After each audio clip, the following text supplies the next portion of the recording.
Guest Law by John C. Wright. The night of deep space is endless and empty and dark. There is nothing behind which to hide. But ships can be silent, if they are slow. The noble ship Procrustes was silent as a ghost. She was black-hulled and ran without beacons or lights.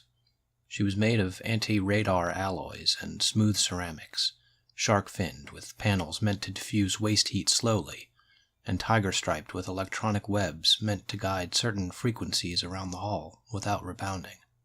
If she ever were seen, a glance would show that she was meant to be slow. Her drive was fitted with baffle upon baffle, cooling the exhaust before it was expelled. A dark drive, non-radioactive, silent as sprayed mist. Low energy in the drive implied low thrust. Further, she had no centrifuge section, nor did she spin. This meant that her crew were lightweights, their blood and bones degenerated or adapted to microgravity, not the sort who could tolerate high boosts. This did not mean Procrustes was not a noble ship. Warships can be slow. Only their missiles need speed. And so it was silently, slowly, that Procrustes approached the stranger's cold vessel. "We are gathered, my gentlemen, to debate whether this new ship here viewed is noble, or whether she is unarmed, and if so, whether and how the guest law applies. It pleases us to hear you employ the second level of speech, for this is a semi-informal occasion, and briefer honorifics we permit." The captain, as beautiful and terrifying as something from a children's Earth story, floated nude before the viewing well. The bridge was a cylinder of gloom, with only control lights winking like constellations, the viewing well shining like a full moon. The captain made a gesture with her fan toward Smith and spoke.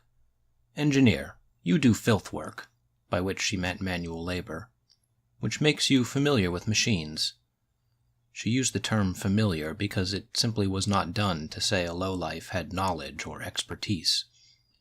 "It would amuse us to hear your conclusions touching and concerning the stranger's ship." Smith was never allowed high and fore to the bridge, except when he was compelled to go, as he was now. His hands had been turned off at the wrists, since lowlifes should not touch controls. Smith was in terror of the captain, but loved her too, since she was the only high life who called Smiths by their old title. The captain was always polite, even to tinkers or drifters or bondsmen. She had not even seemed to notice when Smith had hooked one elbow around one of the many guy wires that webbed the dark long cylinder of the bridge. Some of the officers and knights who floated near the captain had turned away or snorted with disgust when he had clasped that rope. It was a foot rope, meant for toes, not a hand rope. But Smith's toes were not well formed, not coordinated. He had not been born a lightweight. Smith was as drab as a hairless monkey next to the captain's Vavasours and Carls, splendid in their head-to-toe tattoos, which displayed heraldries and victory emblems. These nobles all kept their heads pointed along the captain's axis. An old saying ran, "The captain's head is always up," whereas Smith was offset 90 degrees clockwise, legs straight, presenting a broad target. This he did for the same reason a man under acceleration would bow or kneel. A posture where one could not move well to defend oneself showed submission. Smith could see the stranger's ship in the viewing well. She was a slim and handsome craft, built along classical lines, a very old design, of such craftsmanship as was rarely seen today. She was sturdy, built for high accelerations, and proudly bearing long thin structures forward of antenna, of a type that indicated fearlessly loud and long-range radar. The engine block was far aft on a very long and graceful insulation shaft. The craft had evidently been made in days when the safety of the engine serfs still was a concern. Her lines were sleek, not, Smith thought secretly, like Procrustes, whose low speed and lack of spin allowed her to grow many modules, ugly extrusions, and asymmetric protuberances. But the stranger's ship was old. Rust and ice from frozen oxygen stained the hull where seals had failed. Yet she still emitted, on radio, the cheerful welcome code. Merry green and red running lights were still lit. Microwave detectors showed radiations from the aft section of her hull, which might still be inhabited, even though the fore sections were cold and silent. Numbers and pictoglyphs flickered on a small screen to one side of the main image, showing telemetry and specific readings. Smith studied the cylinder's radius and rate of spin. He calculated, and then he said, "Glorious Captain, the lowest deck of the stranger ship has centrifugal acceleration of exactly 32 feet per second per second." The officers looked eye to eye, hissing with surprise. The Chancellor nodded the gaudy plume that grew from his hair and eyebrows. "This number has ancient significance. Some of the old orders of eremites still use it. They claim that it provides the best weight for our bones. Perhaps this is a religious ship." One of the younger knights, a thin, dapple-bellied piebald wearing silk speed wings running from his wrists to ankles, now spoke up. "Great Captain, perhaps she is an Earth ship, inhabited by machine intelligences, or ghosts." The other nobles opened their fans and held them in front of their faces. If no derisive smiles were seen, then there was no legal cause for duel. The young knight might be illiterate, true, most young knights were, but the long kick talons he wore on his calves had famous names. The captain said, "We are more concerned for the stranger's nobility than her, origin." There were a few smirks at that. A ship from Earth indeed. All the old horror tales made it clear that nothing properly called human was left on Earth, except, perhaps, as pets or specimens of the machines. The Earth mind had never had much interest in space. The Chancellor said, "Those racks forward," he pointed at what were obviously antennae, "may house weaponry, Great Captain, or particle beam weapons, if the stranger has force enough in her drive core to sustain a weapon-grade power flow." The captain looked toward Smith. "Concerning this ship's energy architecture, engineer, have you any feelings or intuitions?" She would not ask him for deductions or conclusions, of course. Smith felt grateful that she had not asked him directly to answer the question. He was not obligated to contradict the Chancellor's idiotic assertions. Particle beam indeed. The man had been pointing at a radio dish. Very polite, the captain, very proper. Politeness was critically important aboard a crowded ship. The captain was a hermaphrodite. An ancient law forbade captains to marry, or to take low-life concubines, from crew aboard. The captain's wife must be from off-ship, either as gift or conquest, or to cement a friendly alliance. But neither was it proper for the highest of the high life to go without sexual pleasure, so the captain's body was modified to allow her to pleasure herself. Her breasts were beautiful, larger by law than any woman's aboard, and her skin was adjusted to a royal purple melanin, opaque to certain dangerous radiations. Parallel rows of her skin cells, down her belly and back, had been adjusted to become ornaments of nacre and pearl. Her long legs ended in a second pair of hands, nails worn long to show that she was above manual work. On her wrists and on her calves were the sheaths of her gem-studded blades, and she could fight with all 4 blades at once. "Permission to speak to your handmaidens, glorious Captain." "Granted. We will be amused by your antics." The handmaidens were tied by their hair to the control boards. This was no discomfort in weightlessness, and left their fingers and toes free to manipulate the controls. Some controls were only a few inches from the captain's hand, but she would not touch controls, of course. That was what handmaidens were for.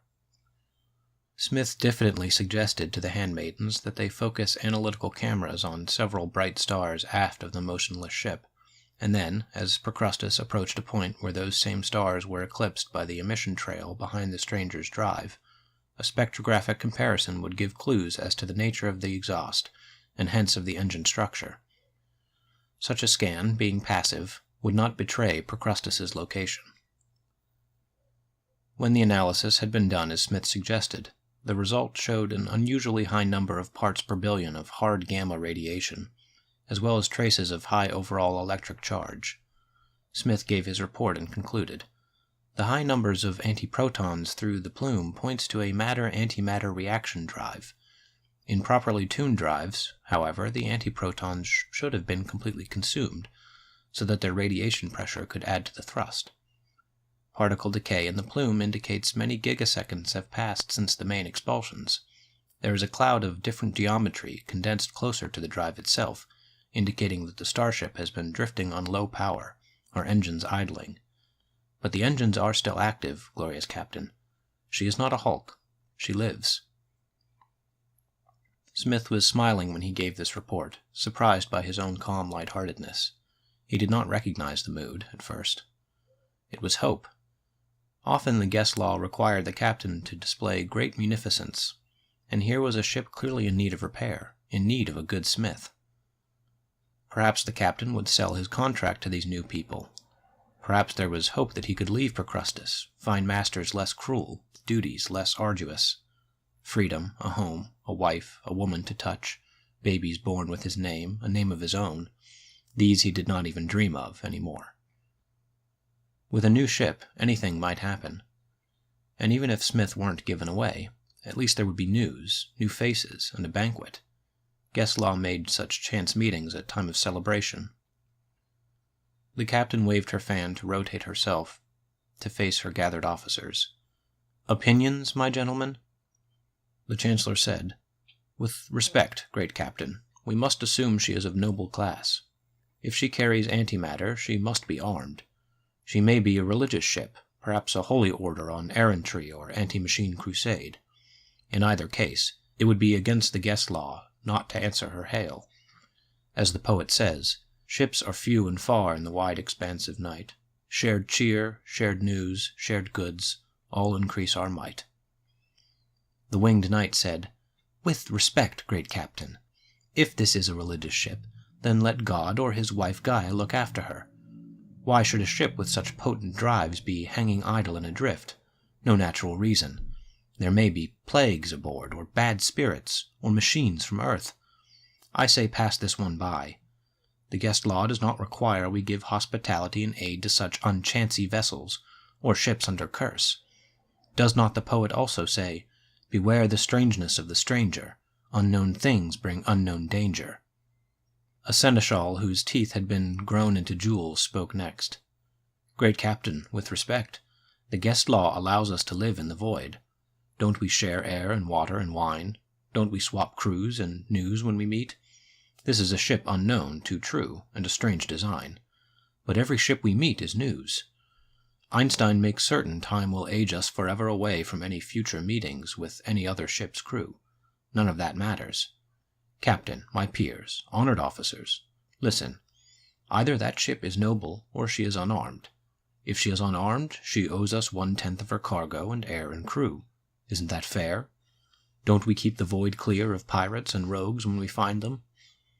But if she is noble, either she has survivors or she has not. If there are no survivors, then she is a rich prize, and ours by salvage law. Look at the soundness of her structure. Her center hull would make a fine new high keep. She is leaking oxygen, she must have air to spare. And the grease monkey here says she has a drive of great power, driven by antimatter." The vavassors and knights were gazing now with greedy eyes at the image in the viewing well. Antimatter, particularly anti-iron, was the only standard barter metal used throughout the expanse. Like gold, it was always in demand. Unlike radioactives, it did not decay. It was easily identifiable, it was homogeneous, it was portable. It was the universal coin, because everyone needed energy. The seneschal said, "But if she has survivors, great captain, they must be very weak, and weak ships are often more generous than the guest law requires, more generous than any living man wants to be." A ripple of hissing laughter echoed from the circle of nobles. Some of them fondly touched their knives and anchor hooks. The captain looked as if she were about to chide them for their evil thoughts, but then a sort of cruel masculine look came to her features. Smith was reminded that the womanly parts of her hermaphrodite's body were only present to serve the pleasure of the manly parts. The captain said, "Good, my gentlemen. Might there be a noble woman aboard among the survivors?" The ship's doctor, an old wiry man with thin hands and goggle-adapted eyes, laughed breathlessly. "Hi! Captain's in rut, and high time she were married, says I. Sad when we had to choke that concubine back last megasecond when the air stock got low. Don't you worry, Captain. If there be anyone aboard that ship, wherever they is now, I'll make 'em into a woman for you. Make 'em. Even boys get to like it, you know, after you dock 'em a few times, if you got their wombs wired up right to the pleasure center of the brains." There was some snickering at that, but the laughter froze when the captain said in her mildest voice, "Good my ship's surgeon, we are most pleased by your counsel, though it is not called for at this time. We remind you that an officer and a gentleman does not indulge in waggish humor or display." Then she snapped her right fan open and held it overhead for attention. "My herald, radio to the stranger ship with my compliments, and tell her to prepare for docking under the guest law protocols. Fire control, ready your weapons in case she answers in any ignoble or inhospitable fashion, or if she turns pirate. Quartermaster, ready ample cubic space to take on full supplies." The nobles looked eye to eye, smiling, hands caressing weapon hilts, nostrils dilated, smiling with bloodlust at the prospect. The captain said with mild irony, "The stranger is weak, after all, and may be more generous than guest law or prudence requires. Go, my gentlemen, prepare your battle dress. Look as haughty as hawks and as proud as peacocks for our guests." Their laughter sounded horrid to Smith's ears. He thought of the guest law and of his hopes, and felt sick. The captain, as an afterthought, motioned with her fan toward Smith, saying to her handmaid, "And shut down the engineer. We may have need of his aptitudes soon, and we need no loose talk below decks the while." A handmaiden raised a control box and pointed it at Smith, and before he could summon the courage to plead, a circuit the ship's doctor had put in his spine and brainstem shut off his sensory nerves and motor control. Smith wished he had had the chance to beg for his sleep center to be turned on. He hated the hallucinations sensory deprivation brought. Numb, blind, wrapped in a gray void, Smith tried to sleep. When Smith slept, he dreamed of home, of his father and mother and many brothers. His native habitat was built up around the resting hulk of the exile ship Never Return, in geosynchronous orbit above an ancient storm system rippling the face of a vast gas giant in the Tau Ceti system. The habitat had a skyhook made of materials no modern man could reproduce, lowered into the trailing edge of the storm. Here the pressure caused a standing wave, larger than the surface area of most planets, which churned up pressurized metallic hydrogen from the lower atmospheres. The colonists had mined the wave for fuel for passing starships for generations. In the time of Smith's great-grandfather, the multi-million-year-old storm began to die out. As fuel production failed, the colony grew weak, and the Nevermen were subject to raids. Some came from Oort Cloud nomads, but most were from the inner system colonists, who inhabited the asteroid belts their ancestors had made by pulverizing the subterrestrial planets. Smith's mother and father had been killed in the raids. There was no law, no government to appeal to for aid. Even on old Earth, before the machines, no single government had ever managed to control the many peoples of that one small planet. To dream of government across the expanse was madness. The madness of sending a petition to a ruler so distant that only your remote descendants would hear a reply. And it was too easy for anyone who wished to escape the jurisdiction of any prospective government. They need only shut down their radio and alter their orbit by a few degrees. Space is vast, and human habitats were small and silent.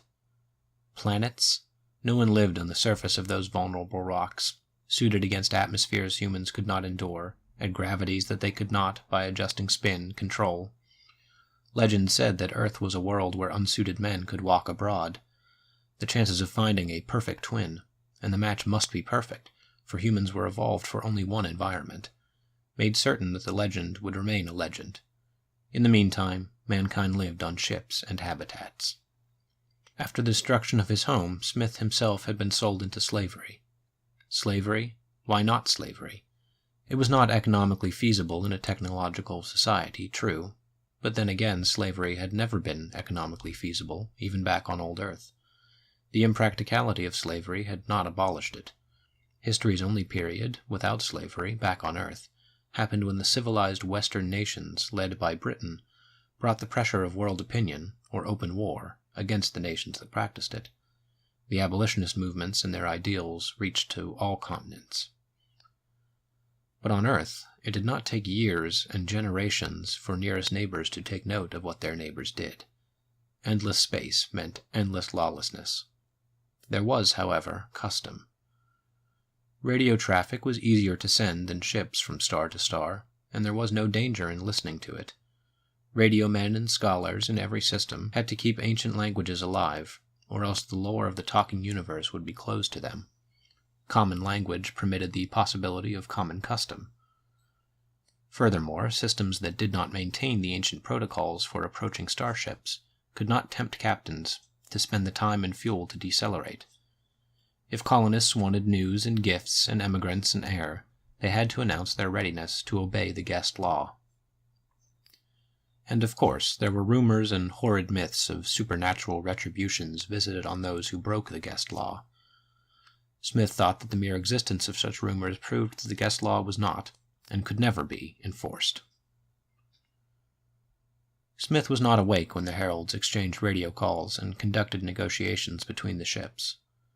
But when the seneschal ordered him alert again, he saw the looks of guilt and fear on the faces of the high-life officers, the too nervous laughter, too quickly smothered. The seneschal's cabin was sparsely decorated, merely a sphere divided by guy ropes, without bead webs or battle flags or religious plant balls growing on their tiny globules of earth. However, every other panel of the sphere was covered with a fragile screen of hemp paper, inked with iconography or calligraphy. It was a credit to the seneschal's high-born agility that none of the hemp paper screens were torn. When he practiced the grapples, thrusts, and slash rebounds of zero-gravity fencing, he apparently judged his trajectories so well that he never spun or kicked into one. Always kept his feet on the floor, as the old saying went. The seneschal was giving Smith instructions for a work detail. A party was to go EVA, still called hanging, even though the ship lacked spin, to prepare a section of hull to receive sections from the stranger's ship, once it had been cannibalized. Smith was secretly agonized to hear the seneschal call the beautiful strange craft it instead of she, as if the ship were a piece of machinery already dead, and no longer a living vessel. They were interrupted by the attention klaxon in the ceremonial imperative mode. The seneschal reached out with both feet and gracefully drew open a panel hidden behind the hemp paper screens to reveal a private viewing well beneath. Shining in the image was a scene from the huge forward cargo lock.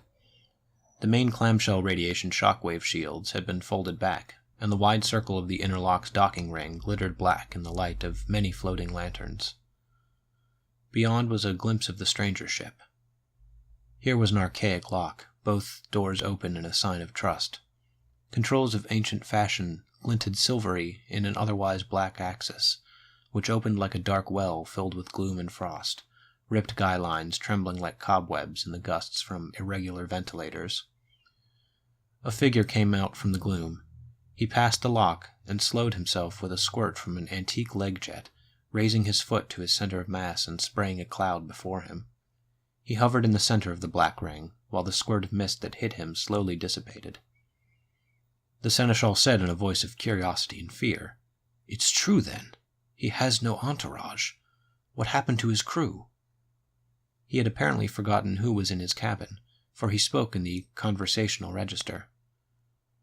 "Request permission to come aboard," the stranger was calling in Ang Latin. Smith stared in wonder. The stranger was very short, even for a heavyweight. The skin of his head and hands was normal, albeit blank and untattooed, but the rest of his body was loose, wrinkled, and folded, as if his skin were contaminated with some horrible epidermal disease. Apparently he was a eunuch. There were no sex organs visible between his legs. His hair was white, and had been programmed to grow, for some reason, only to the top, back, and sides of his skull. Smith had seen religious orders modify their hair to this design, claiming such ugliness was ancient tradition. Suddenly Smith realized that the blue material of the stranger's skin was not skin, but fabric, as if he were suited, with gauntlets and helm removed, from some suit too thin to protect a man from vacuum, or as if he wore a low-lifer's work smock, without pockets or adhesive pads. "Garb," said the seneschal, obviously wondering along the same lines Smith had been. "The old word for outer skins is garb. It is used to retain heat close to the body, without the energy cost of heating the whole cabin. He must have lost environmental control long ago. That weapon at his hip is also an antique. It is called a kirisugama, very difficult to control. One must spin the ball and chain counter-opposite from the hook, or else one rotates wildly during combat. Either the hook or the ball can be used to snare the opponent to prevent blow rebounds. But what arrogance to carry such an antique. Back in the time when ships had large interior spaces, perhaps. But now? Knives and cestices are better for fighting in cabins and crawl tubes. Arrogance. And he wears foot mittens instead of foot gloves. Nor do I blame him, seeing how his toes are deformed. Has he been walking on them? Ghastly. But the stranger was obviously the foreign captain. The emblems on his epaulets were the same as those that the Procrustes' captain had growing from modified areas of her shoulder cells. His blue garb was the same color, nearly, as her pigments. She was speaking now, granting his permission to come aboard with the words and gestures of the ancient boarding ceremony. She concluded with, "And by what title is it proper to call our honored guest?" And her flute dwarf gave a 3-tone flourish with his pipes, so that the ritual music ended as her words did. "Call me Descender. My ship is the noble Olympian Vendetta. And by what title is it proper to call my generous hostess?" "Call me Arish Kegel, captain of the noble ship Procrustes." "Noble fellow captain, because mankind is so widely flown, and many years and light years separate brother from brother, tell me, before I board your craft, whether my understanding of the guest law is sufficient, and whether it accords with yours at every point. Excuse this question if it seems impertinent or suspicious. Nothing of the sort is meant or should be inferred. I merely wish to ensure I give no unwitting offense, or that I make no unfounded assumptions. For, as the poet says, the wise man calculates each maneuver as he goes. Ignorance and inattention feed the seeds from which all danger grows." "Noble fellow captain, you speak well and gentlemanly," said the captain, visibly impressed with the other's humble eloquence. "No offense is taken, nor do I permit offense to be taken by my men. As the poet says, a gentleman learns 5 things to do aright: to fly, to fence, to tell the truth, to know no fear, to be polite. And politely you have spoken, sir." But her quote was not quite as apt as, nor did it display the learning of, the strangers. She called for her chancellor, who, without any show of impatience, recited the whole body of the guest law, phrase by phrase, and answered with grave care when the stranger politely asked for definitions of ambiguous wording.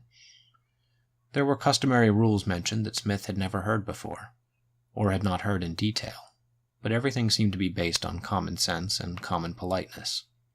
Aid to be given to fellow ships met in the void, not to exceed 1/10 of total value of ship and crew. More to be exchanged if mutually agreeable. Navigational data to be shared without reservation. Standardized protocols for swapping air and supplies to ships in need. All maneuvering before and after docking to be determined by formula based on mass and vector, the lighter ships going farther to match the velocities with the heavier, so that the total fuel expenditures were roughly equal. Guests to bring their own air, plus a tithe for the host plants. Common forms of politeness to be used. Disembarking to be done at will after due warning. No departure from the guest ship to be interpreted as constituting any abandonment. The code of duels to be suspended. Any disagreements as to valuations of goods exchanged or veracity of information shared to be determined by such arbitrators as shall be mutually agreed upon, and so on. Smith, through the viewing well, could see the gathered nobles growing uneasy, not meeting each other's eyes. Looks of sullen guilt darkened on their tattooed faces as they heard each phrase and lofty sentiment of the laws they intended to violate. When the recitation of the law was done, Captain Descender and Captain Arish Kegel bound themselves by formidable oaths to abide by every aspect of this law. They exchanged grave and serious assurances of their honesty and good intent. Smith, listening, felt cold. The oath-taking concluded with Captain Arish Kegel saying, "And if I am forsworn, let devils and ghosts consume me in Gaia's wasteland, in God's hell, and may I suffer the vengeance of the machines of earth." "Exactly so," said Captain Descender, smiling. The feast hall of the Procrustes was aft of the bridge, but forward of the drive core, along the axis, where it was protected by, and inward of, all lower decks. The officers' mess, to use the old poet's term for it, was the highest of the high country, a place of ceremony and rare delight. Banners of translucent fabric, colored or luminous with fantastic heraldries, ran from point to point throughout the cylinder. The fabric was meant to absorb escaping food crumbs or particles of flying wine from the air, but it also muted and colored the lights shining from the bulkheads. For drinks, or drinkers, of low esteem, there were wineskins. But the ship's cook had outdone himself for the high wines. Pleasing to the eye, the globules of high wine or wine jelly gleamed and glittered, held only in skins of fishnet web. The interstices of the web were small enough to keep the wine globed by its own surface tension. Nobles had to drink from such webs with a delicate and graceful touch, lest a sudden maneuver allow wine to splatter through the webbing. Here was the captain, floating at the focal point of an array of banners, so that she looked like a bodhisattva of Gaia, in the center of a celestial rose. She was in the reserved regard position, that is, right foot folded on her lap, left foot extended, foot spoon held lightly between her toes, her left hand holding an open fan, right hand overhead in graceful gesture, wearing an eating glove with different spices crusting the fingernails. As tradition required, she held a napkin in her right foot, folded in a complex origami pattern. It was considered a crime against elegance to have to actually use the napkin. Her hair was arrayed in the coiffure called welcome dish, braided at the ends and electrostatically charged so that it made an evenly swirled disc above and behind her head and shoulder, like a halo. Her feast was arranged in a circle around her, little colorful moons of ripe fruit, balls of wine jelly, spheres of lacy bread, meatballs or sausages tumbling end over end. As the feast progressed, she would rotate slowly clockwise to let one delicacy after another come within reach of hand and foot, toe foods for the foot, finger foods for the hand, and the order of the orbiting food around her was organized by traditional culinary theory. Since the captain's head was always up, the feasters must be attentive and match their rotations to the captain, eating neither too swiftly nor too slowly, nor grabbing for any favored food out of order. Descender was the last to be escorted in. The feasting nobles formed a rough cylinder, with Captain Ereshkigal at one end and Descender's place at the other. Smith was hovering behind Captain Ereshkigal, not to eat, of course, but to answer any technical questions the captain might demand. He had a towel wrapped around his right foot and left hand, to capture any grease that might float from the captain's lips. He also held her charging brush, to act as hair page, in case any haphazard event should interfere with the flow of her locks. Smith noticed with some surprise that there was no page near Descender's mess station, nor were there any guy ropes very near reach. When Descender entered, he flew using a rotate and thrust technique, shifting the attitude of his body with spins of the weighted tail of his sash, then moving with wasteful spurts of jet. It was an awkward and very old-fashioned method of maneuvering, not at all like the graceful, silent glides of nobles using fans, their moves full of subtle curves and changes, deceptive to an enemy in combat.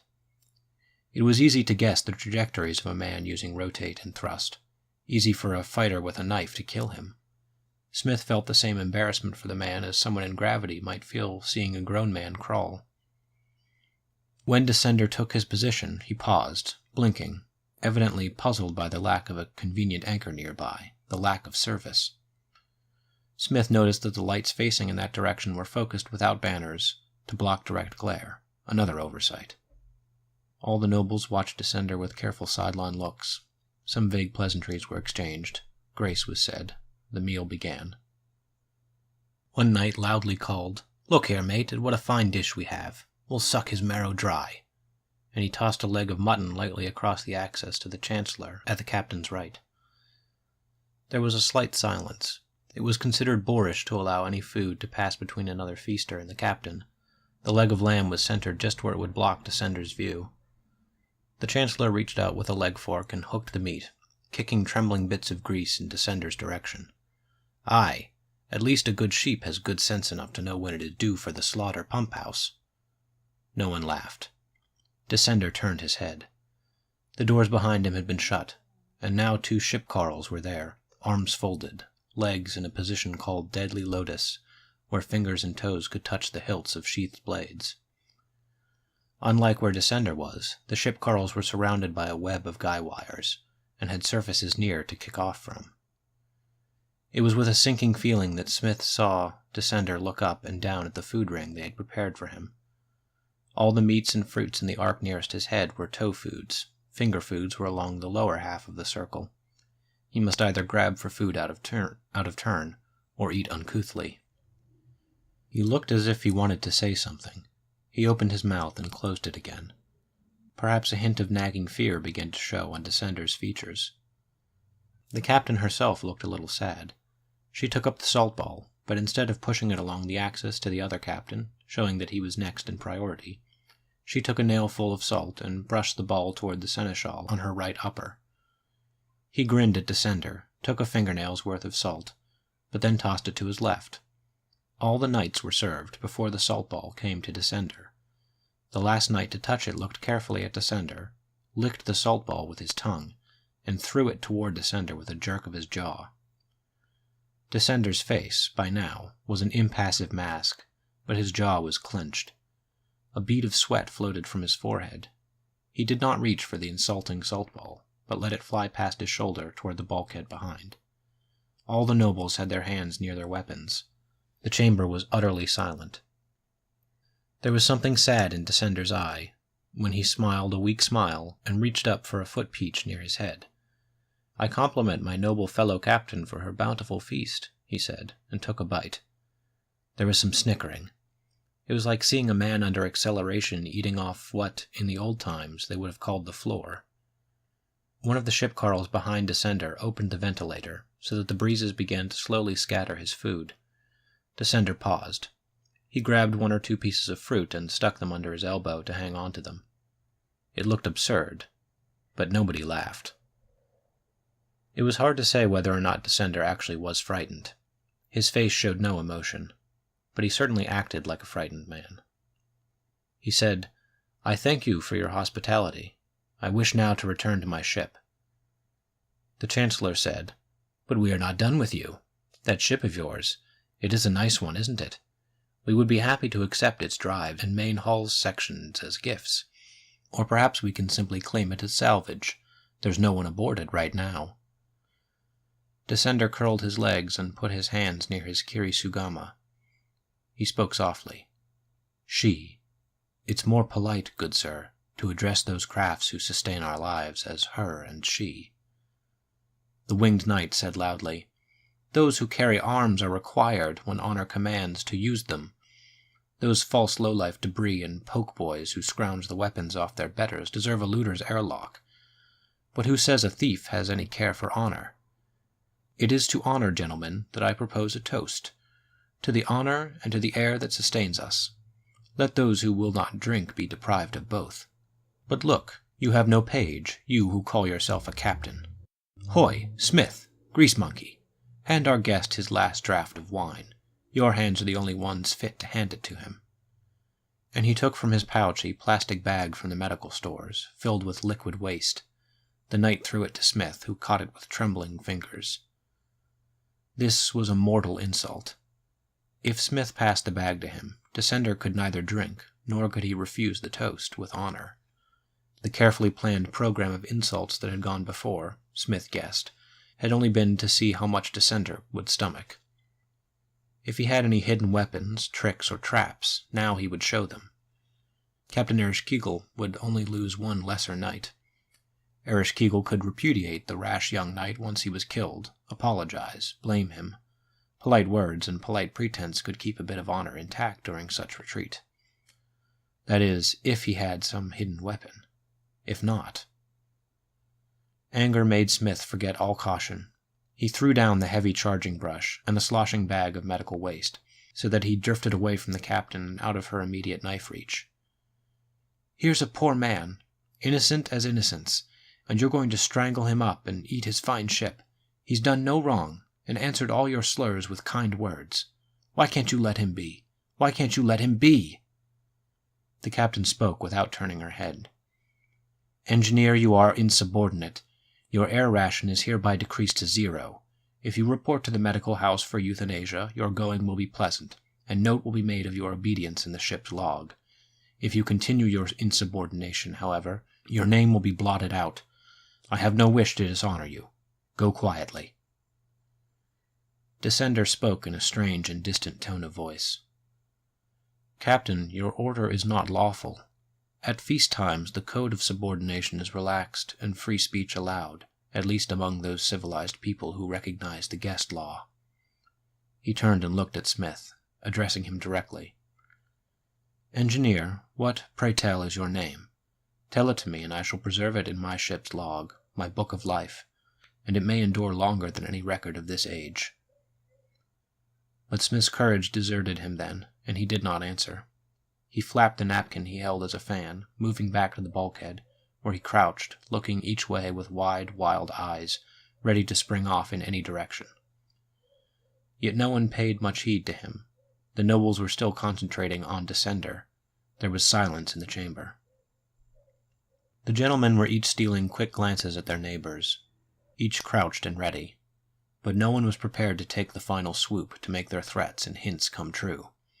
Perhaps there was something hard about killing a man who had not drawn his weapon. Perhaps they were each thinking that now, even now, it still was not too late to back away. Then the young piebald knight with the racing wings spoke up, kicking the sheaths off his blades, displaying steel. Now it was too late. His voice rang out, high-pitched and overloud. What is more hateful in the sight of God than cowardice? By Gaia, how I hate the thing! I will not call him a man, who takes a blow without a show of spleen. He smiles with his beggar's smile, his shoulders hunched, his eye wet, a tremble in his whining voice. Hatred, gentlemen, hatred and disgust is what we ought to feel for those we hurt. Weakness is loathsome, and any man who will not fight deserves to die. A low-life heart should not dare to hide inside what seems to be a captain's chest. I say we cut the false heart out. Descender's face was stiff and expressionless. His voice was tense and even. His eyes were filled with dreadful calm. You are angry because you have no good excuse for anger, have you? It would be easier to do the deed if I had given some offense, wouldn't it? Or if I somehow seemed less human. Noble fellow Captain Ereshkigal, there is no need for this. What I can spare from my ship I will freely give. Let us avoid a scene of horror. You conduct yourself as one who honors honorable conduct. Let not this feast end in tragic death. The young knight shouted, Beg and beg! Must we hear the beggar mule? Cut his throat and silence this shrill noise. He kicked his legs to clash his blades together, a bright crash of metallic noise. But Captain Ereshkigal held open her fan for silence. My brother captain asks with dignity that we not pretend that this is other than it is. We will not mask our deed under the code of duels. Let it openly be named. Murder, then. Murder and piracy. There was a slight noise all around the chamber, sighs and hisses from the gentlemen. Some looked angry or saddened or surprised. Most were stony-faced, but each face, somehow, still was dark with cruelty. The captain continued, But you have brought it on yourself, brother captain. How dare you have a fine hull, fine drives and air, when we are many, and you are only one? The property is mine by right, and when you die it shall be ours, by right or wrong. You have no need, but we want. Captain, I beg you.